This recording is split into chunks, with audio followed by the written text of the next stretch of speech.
Launch the rendering process. Choose the type of image, and resolution.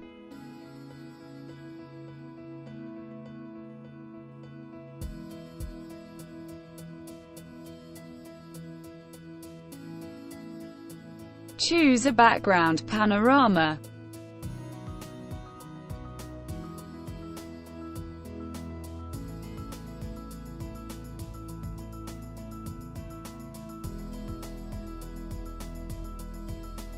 You can choose to use the CPU to render your scene instead of your graphics card.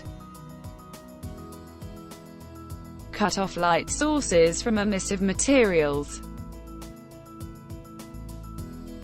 Enable or disable the artificial intelligence denoiser. Enable tiling for large video memory demands.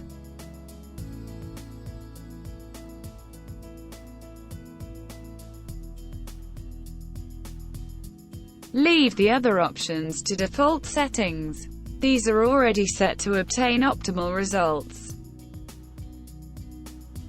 Check the scene lighting effect, then launch the final high-res render.